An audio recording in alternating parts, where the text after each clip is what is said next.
Hi everyone!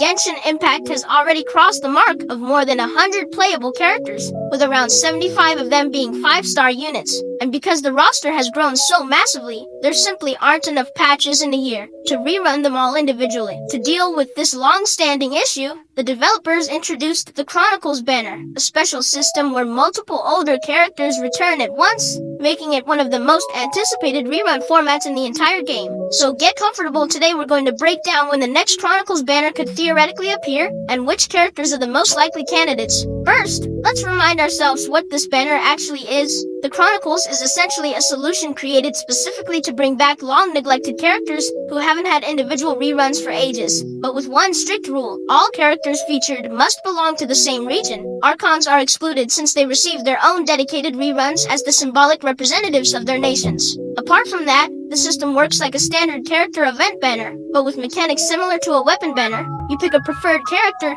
and the fate point system guides the drops. The catch is that instead of losing the 50/50 to another standard unit, you end up getting a different character from the same Chronicles pool, which is both its biggest advantage and its main drawback. You have more chances for region-specific characters, but absolutely no certainty that you won't pull someone you don't want. Now that we've refreshed our memory, let's move on to the main question: which region is next? The answer is pretty straightforward if we follow the pattern the developers have used since the feature's debut. Chronicles usually align with the reruns of regional Archon. For example, the previous Chronicles banner focused on Sumeru, and during that period, Nahida had her rerun. So using the same logic, the upcoming banner should, in theory, spotlight Mondstadt, likely appearing somewhere within the next 3 to 4 versions. There are 2 solid reasons for this. First, Mondstadt characters currently hold the record for the longest rerun droughts. Second, as discussed in the previous video, Venti is expected to receive a rerun soon, and he is, of course, the Archon of Mondstadt.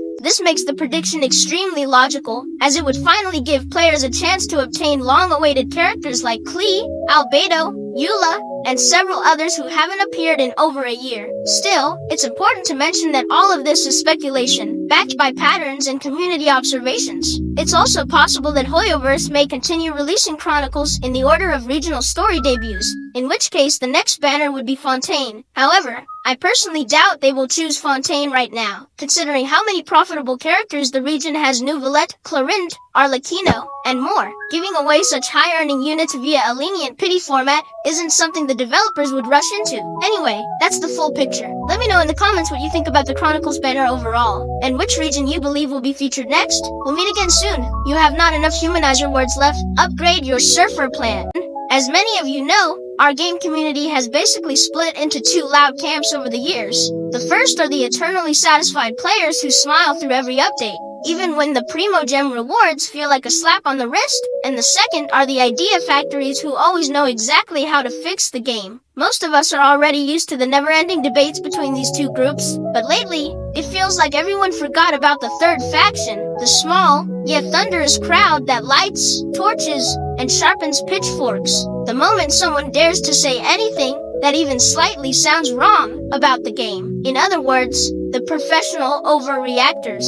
So, today, let's sit down and go through some of the most ridiculous and downright hilarious moments when these people tried to cancel developers and regular players alike. And trust me, the first 2 stories are absurd enough to make anyone laugh. It all began with a set of jokes from the Spanish localization team, who sometimes seem to be translating not the game, but memes about it. Among Spanish-speaking fans, Scaramouche ended up with the nickname Don Sombrera, and everyone had a good laugh, or so it seemed. Some tiny sector of the community somehow took it as a grave insult. Apparently, humor about a tragic character is forbidden, but that wasn't even the peak.